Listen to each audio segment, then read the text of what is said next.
Welcome to Dial News Special Analysis on Counting Trends. Why not 175 అనేటువంటి YSRCP target reach కాలేదు. Reach కాకపోగా అత్యంత దారుణంగా చతికిలబడింది. ఎవ్వరు ఊహించినంత ఓటమిని వైఎస్ఆర్సీపీ మూటగట్టుకుంది. ఐపాక్ మీటింగ్లో భరోసానిస్తూ వైఎస్ జగన్మోహన్ రెడ్డి 151 సీట్లకు పైగా గెలిచి చూపిస్తామన్నటువంటి ఆ ధీమా, ఆ కాన్ఫిడెన్స్ ఏ మాత్రం నిలబడకపోగా 2019లో సునామీ సృష్టించి, అంటే 151 సీట్లతో సునామీ సృష్టించినటువంటి వైసీపీ ఇప్పుడు డబల్ డిజిట్ కూడా దాటుతుందా లేదా అనేటువంటి ఓ $1 మిలియన్ ప్రశ్నకి వైఎస్ఆర్సీపీ దారుణంగా దిగజారిపోయింది. 6 స్థానాల్లో లీడ్లో ఉండి 4 స్థానాల్లో మాత్రమే ఇప్పటి వరకు గెలుచుకున్నటువంటి వైసీపీ డబల్ డిజిట్ దాటితే చాలా గగనమైనటువంటి పరిస్థితి ఇక్కడికి వచ్చింది.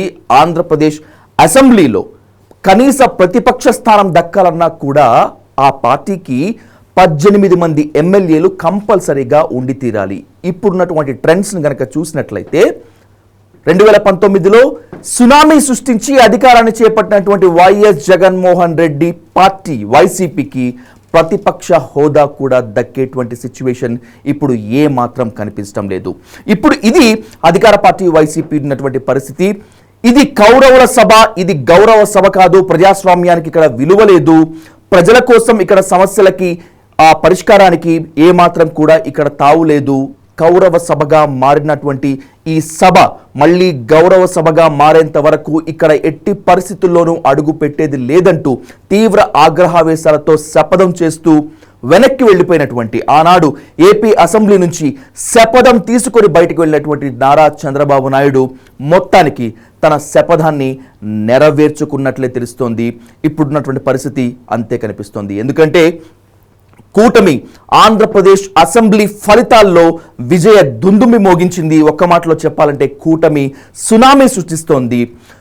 టీడీపీ, జనసేన, బీజేపీ ఈ 3 పార్టీలు కలిసి ఏకమైనటువంటి కూటమిలో టీడీపీ అప్రతిహతంగా కొనసాగుతోంది. విజయ బావుట ఎగరవేస్తోంది. బీజేపీ జనసేనను ఓవర్క్రాస్ చేసి మరి టీడీపీ ఇప్పటి వరకు ఎక్కడా లేనటువంటి, ఎప్పుడు లేనటువంటి, ఎన్నడూ చూడనటువంటి చారిత్రాత్మక విజయాన్ని ఇప్పుడు నమోదు చేసుకుంది టీడీపీ. కృష్ణా, గుంటూరు జిల్లాలని పార్టీ పుట్టిన తర్వాత, పార్టీ పెట్టిన తర్వాత కృష్ణా, గుంటూరు జిల్లాలని క్లీన్ స్వీప్ టీడీపీ చేసినటువంటి పరిస్థితి ఉంది. అంటే టీడీపీ ఏ స్థాయిలో రికార్డ్ మెజార్టీని సృష్టించబోతోందో తెలుసుకోవచ్చు. 2019లో వైసీపీ ఏ విధంగా అయితే సునామీ సృష్టించిందో అదే స్థాయిలో 2024 ఎన్నికల్లో ఎన్డీఏ కూటమి అదే స్థాయిలో సునామీ సృష్టిస్తుందని చెప్పి మనకిప్పుడు తెలుస్తోంది. టీడీపీ సృష్టిస్తున్నటువంటి ఈ సునామీకి డిసెంబర్ 9న ఓ ముహూర్తానికి నారా చంద్రబాబు నాయుడు ఆంధ్రప్రదేశ్ ముఖ్యమంత్రిగా ప్రమాణ స్వీకారం ఖచ్చితంగా చేయనున్నారు. సో టీడీపీ ఈ విధంగా ఉంటే, టీడీపీలో ఉన్నటువంటి మెజార్టీ పీపుల్ విజయ బావుటాన్ని ఎగరవేస్తే మంగళగిరి నుంచి దాదాపు 31,000 పైచిలుకు ఓట్లతో మాజీ మంత్రి, ఆ పార్టీ జాతీయ ప్రధాన కార్యదర్శి నారా లోకేష్ కూడా విజయ దుందుంబి మోగించారు. ఇది టీడీపీ పరిస్థితి. ఇక జనసేనకు వస్తే, జనసేన పరిస్థితి కనుక మనం చూసుకున్నట్లయితే, జగన్ ఖచ్చితంగా నిన్ను అధఃపాతాళానికి తొక్కుతాను, ఒకవేళ కనుక నిన్ను అధఃపాతాళానికి తొక్కకపోతే నా పేరు పవన్ కళ్యాణ్ కాదు, నా పార్టీ పేరు జనసేనే కాదు అంటూ తీవ్ర ఆగ్రహావేశాలతో శపథం చేసినటువంటి పవర్ స్టార్ పవన్ కళ్యాణ్ ఖచ్చితంగా తన మార్క్ చూపించారని ఖచ్చితంగా చెప్పుకొని తీరాల్సిందే. ఎందుకు 2014 ఎన్నికల్లో ఎందుకు టీడీపీతో పొత్తు పెట్టుకున్నారు, 2019లో ఎందుకు విడిపోయారు, 2024 ఎన్నికల్లో ఎందుకు టీడీపీతో జత కట్టినా కూడా కూటమి పేరుతో ఎందుకు 21 స్థానాలకే పరిమితమై 2 ఎంపీ స్థానాలకు మాత్రమే పరిమితమై త్యాగరాజుగా నిలబడ్డారు అనేటువంటి ఇలాంటి ఎన్నో ట్రోల్స్ని అందుకున్నటువంటి పవన్ కళ్యాణ్ తన స్టామినా ఖచ్చితంగా చూపించారనే చెప్పాలి. రాజకీయ విశ్లేషకులు ఎందరో కూటమి కనుక విజయం సాధిస్తే, ఆంధ్రప్రదేశ్ అసెంబ్లీ ఫలితాల్లో కూటమి కనుక తన ప్రతాపం చూపిస్తే, తన మార్క్ కనుక చూపిస్తే మ్యాన్ ఆఫ్ ది సిరీస్గా చంద్రబాబు నాయుడిని ఖచ్చితంగా చెప్పుకోవాలి. దీని తర్వాత మ్యాన్ ఆఫ్ ది మ్యాచ్గా పవర్ స్టార్ పవన్ కళ్యాణ్ని ఖచ్చితంగా చెప్పుకొని తీరాల్సిందే అని చెప్పినటువంటి పొలిటికల్ పండితుల మాటలను నిజం చేస్తూ పిఠాపురం అసెంబ్లీ నియోజకవర్గం నుంచి ఇప్పటి వరకు మునుపెన్నడూ లేనటువంటి రికార్డ్ స్థాయి మెజారిటీతో దాదాపు 70,000 పైచిలుకు ఓట్లతో పవన్ కళ్యాణ్ పిఠాపురం నుంచి బంపర్ విజయం సాధించారు. అలాగే జనసేన కంటెస్ట్ చేసినటువంటి 21 స్థానాల్లో దాదాపు 100% స్ట్రైక్ రేట్తో జనసేన దూసుకుపోయింది అని చెప్పవచ్చు. అలాగే జనసేన కంటెస్ట్ చేసినటువంటి 2 లోక్సభ నియోజకవర్గాల్లో కూడా దాదాపు జనసేన గెలిచినటువంటి పరిస్థితి. సో ఈ సినారియోను మొత్తం అంతా కనుక చూసుకున్నట్లయితే, ఓవరాల్గా ఈ సినారియో ప్రకారం చూసుకున్నట్లయితే జనసేన ఖచ్చితంగా 100% స్ట్రైక్ రేట్ సాధిస్తోంది. సో మ్యాన్ ఆఫ్ ది మ్యాచ్గా పవర్ స్టార్ పవన్ కళ్యాణ్ని చెప్పక తప్పదు. అలాగే బీజేపీ కూడా తాను నిలబడినటువంటి స్థానాల్లో కూడా అటు కూటమి అభ్యర్థుల సహకారంతో, అటు టీడీపీ సభ్యుల సహకారం తీసుకొని, జనసేన కేడర్ సహకారం తీసుకొని కూడా ఇప్పటి వరకు చాలా అప్రతిహతంగా ముందుకు వెళుతుందని చెప్పుకోవచ్చు. సో 2024 అసెంబ్లీ ఎన్నికలు ఊహించిన దానికంటే అనూహ్యమైనటువంటి ఫలితాలను తీసుకువచ్చాయి.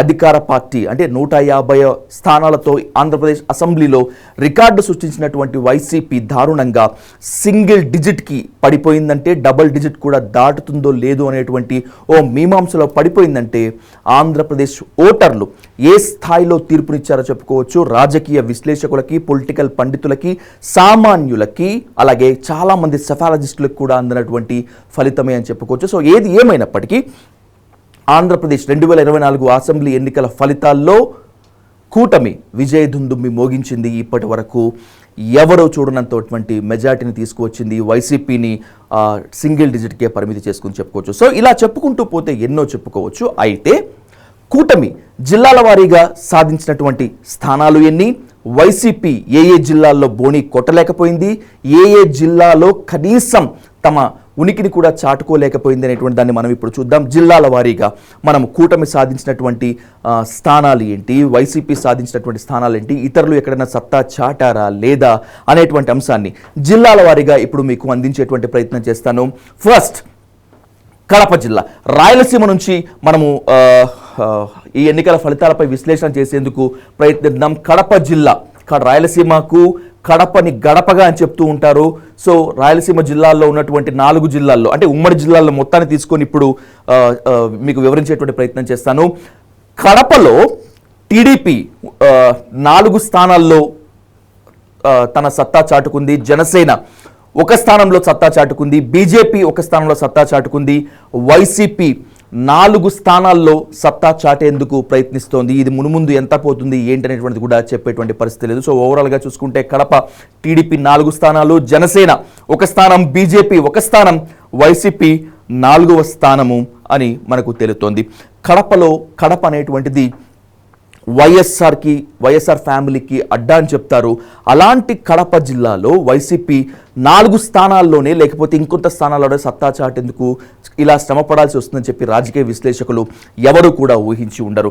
సో కడప ఈ విధంగా ఉంటే let's move on to another district. ఇప్పటి వరకు కడపలో ఉన్నటువంటి ఫలితాలు ఏ విధంగా ఉన్నాయి, టీడీపీ ఎక్కడ సత్తా చాటింది, జనసేన ఎక్కడ సత్తా చాటింది, బీజేపీ బోని కొట్టిందా లేదా, వైసీపీ ఎక్కడ తన ఉనికిని చాటుకునేందుకు ప్రయత్నిస్తోంది అనేటువంటి దాన్ని నియోజకవర్గాల వారీగా చూసాం. Let's move on to Anantapuram జిల్లాకి సంబంధించి అనంతపురంలో టీడీపీ ఎక్కడ సత్తా చాటుతోంది, వైసీపీ ఎక్కడ సత్తా చాటుతో చూసుకున్నట్లయితే అనంతపురంలో టీడీపీ 12 నియోజకవర్గాల్లో ముందుకు దూసుకుపోతోంది. వైసీపీ కేవలం 2 నియోజకవర్గాల్లో మాత్రమే సత్తా చాటేందుకు ప్రయత్నిస్తోంది. అయితే ఈ ఫలితాలు కూడా తారుమారయ్యేటువంటి ఛాన్స్ ఉంది. ఎందుకంటే కౌంటింగ్ ట్రెండ్స్ రౌండ్కి లెక్కలు మారిపోతున్నటువంటి నేపథ్యంలో అనంతపురంలో సినారియోలో 12 నియోజకవర్గాల్లో టీడీపీ, కేవలం 2 నియోజకవర్గాల్లో వైసీపీ మాత్రమే ఉంది. అనంతపురం పరిస్థితి ఈ విధంగా ఉంటే let's move on to another district. Kadapa, Anantapuram వరకు ఇప్పుడు చూసాము. ఇప్పుడు చిత్తూరు జిల్లాలో ఏ విధంగా ఉందో పరిస్థితి కనుక మనం ఒకసారి చూసుకున్నట్లయితే చిత్తూరులో టీడీపీ 12 నియోజకవర్గాల్లో ముందుకు దూసుకుపోతూ ఉంటే జనసేన 1 నియోజకవర్గంలో తన సత్తా చాటింది. ఇక వైసీపీ వస్తే చిత్తూరు జిల్లాలో ఉన్నటువంటి కేవలం ఒకే ఒక నియోజకవర్గంలో వైసీపీ తన సత్తా చాటిందని చెప్పుకోవచ్చు. చిత్తూరు జిల్లాని మరొకసారి కనుక గమనించినట్లయితే అంటే సాక్షాత్తు తిరుమల ఉన్నటువంటి పవిత్రమైనటువంటి జిల్లాగా చిత్తూరుని భావిస్తూ ఉంటారు. చిత్తూరులో ఉన్నటువంటి ఉమ్మడి చిత్తూరు జిల్లాలో టీడీపీ 12 నియోజకవర్గాల్లో తన సత్తా చాటితే జనసేన ఒక నియోజకవర్గంలో, వైసీపీ ఒక నియోజకవర్గంలో తన ఉనికిని చాటుకునేందుకు ప్రయత్నిస్తోంది. సో రాయలసీమలో ఉన్నటువంటి ఉమ్మడి 4 జిల్లాల్లో కడప, అనంతపురం, చిత్తూరు ఈ 3 జిల్లాల్లో పరిస్థితి ఏ విధంగా చూసాము. ఇంకొకటి చాలా కీలకమైనటువంటి జిల్లా కర్నూలు.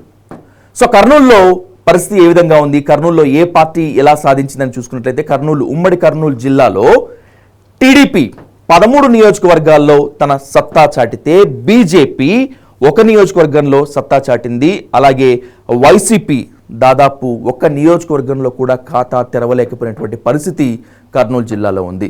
సో మరొకసారి కనుక కర్నూలు జిల్లా ఫలితాలు కనుక చూసుకున్నట్లయితే టీడీపీ 13 నియోజకవర్గాల్లో తన సత్తా చాటింది, బీజేపీ ఒక నియోజకవర్గంలో తన సత్తా చాటింది, వైసీపీ సత్తా చాటుతుందో లేదో, ఒక నియోజకవర్గానైనా కూడా గెలుచుకుంటుందో లేదో అనేటువంటి ఒక మీమాంస సందిగ్ధావస్థ పరిస్థితిలో ఉంది. సో ఉమ్మడి రాయలసీమ జిల్లాలకు సంబంధించి కడప, కర్నూలు, అనంతపురం, చిత్తూరుకు సంబంధించినటువంటి ఫలితాలు, ఆయా నియోజకవర్గాల్లో ఉన్నటువంటి ఫలితాలు, ఆ నియోజకవర్గాల్లో ఏ పార్టీ పాగా వేసిందో అనేటువంటిది చూసాం. Let's move on to another region. ఇక్కడ నుంచి జిల్లాల వారీగా ఏ పార్టీ ఏ విధంగా ఉంటుందో మనం ఒకసారి కనుక చూసుకున్నట్లయితే తూర్పుగోదావరి ది హాటెస్ట్ పొలిటికల్ క్యాలిక్యులేషన్స్ ఉండేటువంటి జిల్లాలు తూర్పుగోదావరి, పశ్చిమ గోదావరి జిల్లాలో ఏ పార్టీ అయితే తన ప్రాబల్యాన్ని, తన సత్తాని చాటుకుంటుందో, ఆ జిల్లాల్లో ఎక్కువ మెజార్టీ స్థానాలు సంపాదించుకుంటుందో అదే ఖచ్చితంగా అధికారంలోకి వచ్చి తీరుతుంది అనేటువంటి పొలిటికల్ ఒక ప్రెడిక్షన్, ఒక పొలిటికల్ బిలీఫ్ ఇప్పటి వరకు వచ్చింది. 2024 ఎన్నికల్లో కూడా అది దాదాపు నిజమైనటువంటి పరిస్థితి కనిపించింది. సో ఎప్పుడైతే కూటమి ఇక్కడ ఏర్పడిందో, ఆంధ్రప్రదేశ్లో కూటమి ఏర్పడిన తర్వాత, ముఖ్యంగా జనసేనకు టీడీపీకి మధ్య రిలేషన్ ఏర్పడినటువంటి తర్వాత ఓట్స్ పోలరైజేషన్ అనేటువంటిది జరగదు. ఎందుకంటే క్యాస్ట్ పోలరైజేషన్, జనసేనకు ఎక్కువగా కాపు ఓట్ బ్యాంక్ ఉంటుంది, కమ్మ సామాజిక వర్గం అంతా కూడా టీడీపీ వైపు ఉంటుంది. సో కూటమి ఏర్పడ్డాయి కదా, కమ్మ కాపుల మధ్య ఓటు ట్రాన్స్ఫర్ జరిగిందా లేదా, జరిగితే ఏ స్థాయిలో జరిగింది, జరగకపోతే దానికి కారణాలు ఏమిటివి అనేటువంటి తెలుసుకునేటువంటి ప్రయత్నం చేయబోయే ముందు జిల్లాల్లో, తూర్పుగోదావరి జిల్లాల్లో ఏ నియోజకవర్గాల్లో ఏ పార్టీ ఏ విధంగా సత్తా చాటిందో ఒకసారి కనుక చూసుకున్నట్లయితే తూర్పుగోదావరి జిల్లాలో టీడీపీ 13, తూర్పుగోదావరి జిల్లాలో అంటే ఉమ్మడి తూర్పుగోదావరి జిల్లాలో టీడీపీ 13 నియోజకవర్గాల్లో సత్తా చాటితే జనసేన 5 నియోజకవర్గాల్లో సత్తా చాటింది, బీజేపీ ఒక నియోజకవర్గంలో సత్తా చాటింది.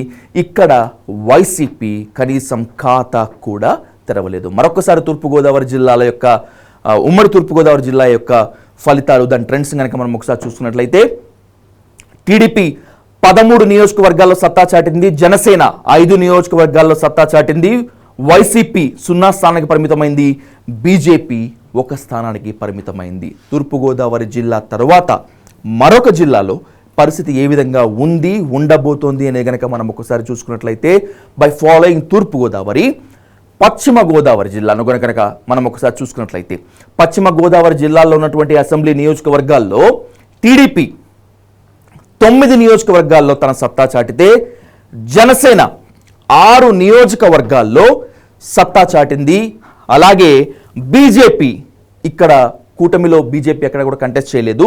సో వైసీపీ, అధికార పార్టీ వైసీపీ అయితే 0 అంటే ఖాతా తెరవలేకపోయింది, బోణి కొట్టలేకపోయింది. మరొక్కసారి పశ్చిమ గోదావరి జిల్లా ట్రెండ్ కనుక మనం గమనించినట్లయితే టీడీపీ 9 నియోజకవర్గాల్లో గెలిచింది, జనసేన 6 నియోజకవర్గాల్లో గెలిచింది, వైసీపీ 0 స్థానంలో పరిమితమైంది. అయితే కూటమి ఏర్పడిన నాటి నుంచి కూటమి విషయంలో ఎన్నో స్పెక్యులేషన్స్ని వైసీపీ నేతలు చెప్పుకుంటూ వచ్చారు. దాంట్లో ఇందాక మనం చెప్పుకున్నట్లుగానే కమ్మల నుంచి కాపులకి, కాపుల నుంచి కమ్మలకి ఏమాత్రం ఓటు ట్రాన్స్ఫర్ కాదు అనేటువంటి ఎన్నో సమీకరణాలు చెప్పినప్పటికీ తూర్పు పశ్చిమ గోదావరి జిల్లాల్లో కూటమికి స్పష్టమైనటువంటి మెజారిటీ కనిపించింది, వైసీపీకి మోస్ట్ క్లియర్ కట్ వ్యతిరేకత కనిపించిందని చెప్పుకోవచ్చు. అందుకు సాక్ష్యాలే ఇప్పుడు మనం తూర్పు పశ్చిమ గోదావరి జిల్లాలో చూసినటువంటి ఈ నియోజకవర్గాల లెక్కలు, అక్కడ చాటినటువంటి పార్టీల బలాబలాలు. Let's move on to another district. తూర్పు గోదావరి, పశ్చిమ గోదావరిని ఫాలో అప్ చేస్తూ గుంటూరు. తూర్పుగోదావరి పశ్చిమ గోదావరి జిల్లాల్లో ఎలాగైతే అంచనాలు ఉన్నాయో కృష్ణా గుంటూరు జిల్లాల్లో కూడా ఉమ్మడి గుంటూరు జిల్లాల్లో కూడా ఏ లెక్కలు దానికన్నా ఉన్నాయి. ఎందుకంటే రాజధాని ప్రభావ ప్రాంతాలు ఇవి, రాజధాని ప్రభావం ఎక్కువగా ఉండేటువంటి జిల్లాలు ఇవి. ఇక్కడ వైసీపీ బోని కొడుతుందా లేదా, కొడితే ఎన్ని స్థానాలకు పరిమితం అవుతుంది, టీడీపీ తన ప్రాబల్యాన్ని ఏ స్థాయిలో చాటుకుంటుంది, జనసేన ఎక్కడ తన స్ట్రెంగ్త్ని చూపించుకుంటుంది అనేటువంటి ఎన్నో క్వశ్చన్స్ మన ముందు ఉన్నటువంటి నేపథ్యంలో వాటన్నింటికీ భిన్నంగా తీర్పు ఇచ్చారు ఉమ్మడి కృష్ణా గుంటూరు జిల్లాల ప్రజలు, ఓటర్లు. వాళ్ళు ఇచ్చినటువంటి తీర్పు ఏ స్థాయిలో వినూత్నంగా ఉందో ఒకసారి గనక మనం చూసుకున్నట్లయితే, ఉమ్మడి గుంటూరు జిల్లాలో టీడీపీ 16 నియోజకవర్గాల్లో విజయ బావుటాన్ని ఎగరవేసింది. జనసేన ఒక స్థానంలో నిలబడితే అక్కడ గెలిచింది. వైసీపీ తన బోని కొట్టలేకపోయింది. కృష్ణా గుంటూరు జిల్లాలని దాదాపు టీడీపీ ఏంటి to the utmost clean sweep చేసినట్లే లెక్క. సో ఇందాక చెప్పుకున్నట్లుగానే ఉమ్మడి గుంటూరు జిల్లాని మరొకసారి చూసుకున్నట్లయితే టీడీపీ 16 నియోజకవర్గాల్లో, జనసేన ఒక నియోజకవర్గంలో వైసీపీ ఖాతా తెరవలేకపోయింది. మరొక జిల్లా గుంటూరు తర్వాత మరొక జిల్లాలో పరిస్థితి ఏ విధంగా ఉంది, ఏ విధంగా కూటమి తన ప్రపంచాన్ని సృష్టించిందో కనుక చూసుకున్నట్లయితే, by following up Guntur, next వెంటనే వచ్చేటువంటి జిల్లా కృష్ణా. ఇందాక చెప్పుకున్నట్లుగానే కృష్ణా గుంటూరు జిల్లాలని కూటమి క్లీన్ స్వీప్ చేసిందని చెప్పక తప్పదు.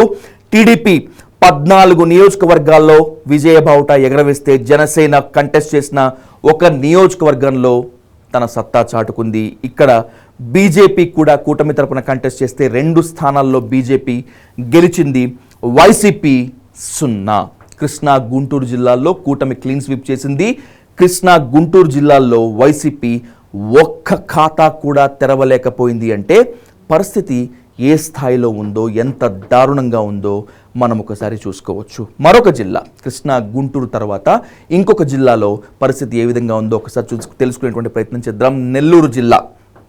నెల్లూరు ఎలా అయినా కూడా వైసీపీకి ఖచ్చితంగా స్ట్రెంగ్త్ అవుతుందని చెప్పి చాలామంది భావించారు. కానీ రాజకీయ విశ్లేషకుల అంచనాలు తలకిందులు చేస్తూ నెల్లూరు జిల్లాలో విస్మయం చెందినటువంటి ఫలితాలు వచ్చాయి. ఉమ్మడి నెల్లూరు జిల్లాకు సంబంధించి టీడీపీ 8 నియోజకవర్గాల్లో తన పట్టు నిలుపుకుంటే, బీజేపీ ఒక నియోజకవర్గంలో తన పట్టుని నిలుపుకొని విజయ పతాకాన్ని ఎగరవేసింది. ఇక వైసీపీ కేవలం 2 స్థానాల్లోనే తన సత్తా చాటింది. ఉమ్మడి నెల్లూరు జిల్లా యొక్క ఫలితాలను కనుక మనం ఒకసారి చూసుకున్నట్లయితే, అధికార పార్టీ వైసీపీ కేవలం 2 నియోజకవర్గాల్లో గెలిచింది. బీజేపీ ఒక నియోజకవర్గంలో తన సత్తా చాటింది. టీడీపీ 8 నియోజకవర్గాల్లో విజయ బావుట ఎగరవేసింది. సో ఉమ్మడి నెల్లూరు జిల్లాలో పరిస్థితి ఇది. మరొక జిల్లా, దాని పొరుగునే ఉన్నటువంటి, దానికి సమీపంగా ఉండేటువంటి జిల్లా ప్రకాశం. ఉమ్మడి ప్రకాశం జిల్లాలో పరిస్థితి ఏ విధంగా ఉందో మనం ఒకసారి తెలుసుకునేటువంటి ప్రయత్నం చేద్దాం. ఉమ్మడి ప్రకాశం జిల్లాలో టీడీపీ 9 నియోజకవర్గాల్లో తన సత్తా చాటితే, వైసీపీ కేవలం 3 నియోజకవర్గాల్లో మాత్రమే తన సత్తా చాటింది. సో ఉమ్మడి ప్రకాశం జిల్లాకి సంబంధించి రిపోర్ట్ని కనుక మనం ఒకసారి చూసుకున్నట్లయితే, టీడీపీ 9 నియోజకవర్గాల్లో తన సత్తా చాటింది. వైసీపీ కేవలం 3 నియోజకవర్గాల్లో మాత్రమే తన సత్తా చాటింది. సో ప్రకాశం జిల్లాని ఫాలోఅప్ చేస్తూ let's move on to another district. ఆ డిస్ట్రిక్టే Srikakulam. Now coming to Uttarandhra. ఉత్తరాంధ్రకి వస్తే, ఉత్తరాంధ్రలో పరిస్థితి ఏ విధంగా కనుక మనం చూసుకున్నట్లయితే, శ్రీకాకుళం జిల్లాలో టీడీపీ 8 నియోజకవర్గాల్లో విజయ బావుట ఎగరవేస్తే, బీజేపీ ఒక నియోజకవర్గంలో తన విజయ పతాకాన్ని ఎగరవేసింది. అధికార పార్టీ వైసీపీకి అత్యంత దారుణంగా కేవలం 1 స్థానం మాత్రమే దక్కింది. మరొకసారి ఉమ్మడి శ్రీకాకుళం జిల్లాలో పరిస్థితి కనుక మనం ఒకసారి చూసుకున్నట్లయితే, టీడీపీ 8 స్థానాల్లో, అంటే 8 నియోజకవర్గాల్లో టీడీపీ తన సత్తా చాటితే, బీజేపీ కేవలం ఒకే 1 స్థానం, వైసీపీ కూడా కేవలం ఒకే 1 స్థానంలో సత్తా చాటింది. ఇది ఉమ్మడి శ్రీకాకుళం జిల్లా. ఉమ్మడి శ్రీకాకుళం జిల్లాతో పాటు మరొక జిల్లా, అంటే దానికి సమీపానే ఉన్నటువంటి మరొక జిల్లాలో పరిస్థితి ఏ విధంగా ఉందో చూద్దాం. అదే విజయనగరము. విజయనగర సామ్రాజ్యం యొక్క రాచరికపు ఆనవాళ్లకు, అలాగే కీర్తి ప్రతిష్టలకు, రాజరికానికి గుర్తుగా ఉండేటువంటి విజయనగరంలో టీడీపీ 8 నియోజకవర్గాల్లో గెలిచింది. జనసేన అంటే కూటమి తరపున కంటెస్ట్ చేసినటువంటి జనసేన ఒక్క నియోజకవర్గంలో తన సత్తా చాటింది. ఇక్కడ అధికార పార్టీ వైసీపీ తన ఖాతాను తెరవలేకపోయింది. సో విజయనగరం జిల్లా యొక్క ఫలితాలను మరొకసారి కనుక చూసుకున్నట్లయితే టీడీపీ 8 నియోజకవర్గాల్లో, జనసేన 1 నియోజకవర్గంలో, వైసీపీ కేవలం ఇక్కడ బోణి కొట్టలేకపోయిందంటే పరిస్థితి ఏ విధంగా ఉందో అర్థం చేసుకోవచ్చు. సో ఇలా చెప్పుకుంటూ పోతే జిల్లాల మొత్తం అంతా కూడా ఇదే పరిస్థితి. అధికార పార్టీకి చాలా దారుణమైనటువంటి ఫలితాలు వచ్చాయి. కూటమి వెళ్ళిపోయింది. శ్రీకాకుళం జిల్లా పరిస్థితి ఈ విధంగా చూసాం. విజయనగరం జిల్లా పరిస్థితిగా చూసాం. విజయనగరం జిల్లా నుంచి let's move on to another district Visakhapatnam. Visakhapatnam ఓటర్లు చాలా మెచ్యూర్డ్ ఓటర్లు, చాలా కల్చర్డ్ ఓటర్లు అంటారు. ఎందుకంటే వైజాగ్కి ఒక రాజధాని తీసుకువచ్చాము అంటే వాళ్ళు ఎక్కడా కూడా సంబరపడలేదు, లేకపోతే రాజధానికి వ్యతిరేకంగానో అనుకూలంగానో వాళ్ళు ఎక్కడా కూడా అనుకూల వ్యతిరేక ప్రదర్శనలు కూడా ఎక్కడా చేయలేదు. So let's close up with Vizag people ఎలాంటి భిన్నమైన తీర్పు ఇచ్చారో మనం తెలుసుకునేటువంటి ప్రయత్నం చేద్దాం. సాగర తీరాన ఉన్నటువంటి విశాఖపట్నం ఓటర్లు కూడా విలక్షణమైన తీర్పు ఇచ్చారని చెప్పుకోవాలి. టీడీపీ ఉమ్మడి విశాఖపట్నం జిల్లాలో టీడీపీ 8 నియోజకవర్గాల్లో తన సత్తా చాటితే జనసేన 4 నియోజకవర్గాల్లో సత్తా చాటింది. అధికార వైసీపీ అంటే వైజాగ్ క్యాపిటల్ని ఎందుకు చేయకూడదు, వైజాగ్ క్యాపిటల్గా ఎందుకు ఉండకూడదు, రాజధాని అవ్వటానికి వైజాగ్కి ఏం తక్కువ అని ప్రశ్నించి గర్జించి నిలదీసినటువంటి అధికార పార్టీకి ఇక్కడ అత్యంత దారుణమైనటువంటి ఫలితాలు. కేవలం 2 నియోజకవర్గాలు మాత్రమే ఇక్కడ వైజాగ్లో గెలుచుకునేటువంటి పరిస్థితి. సో ఇది ఆంధ్రప్రదేశ్లో ఉన్నటువంటి 175 నియోజకవర్గాలకు సంబంధించి జిల్లాల వారీగా అంటే ఉమ్మడి జిల్లాల వారీగా ఉన్నటువంటి రిపోర్ట్. సో ఏది ఏమైనప్పటికీ 2019లో అప్పుడు అధికారంలో ఉన్నటువంటి చంద్రబాబు నాయుడిని కాదని వైసీపీకి పట్టం కడుతూ ఆంధ్రప్రదేశ్ ఓటర్లు ఏ విధంగా అయితే విలక్షణ తీర్పు ఇచ్చారో ఆ 151 సీట్ల సునామీని కాదని 2024 ఎన్నికల్లో మరొక విలక్షణమైన తీర్పునిచ్చారు ఆంధ్రప్రదేశ్ ఓటర్లు. అదే అధికార పార్టీని కేవలం సింగిల్ డిజిట్కి పరిమితం చేసి డబుల్ డిజిట్ దాటుతుందా లేదా అనేటువంటి మీమాంసలోకి, సందిగ్ధావస్థలోకి, డైలమాకి నెట్టేస్తూ కూటమికి ప్రజలు పట్టం కట్టారు. ఇది ఇప్పటి వరకు ఉన్నటువంటి ఫలితాలు. మున్ముందు మరింత ఫలితాలపై విశ్లేషణ చేద్దాం. Thanks for watching. Stay tune to dial news.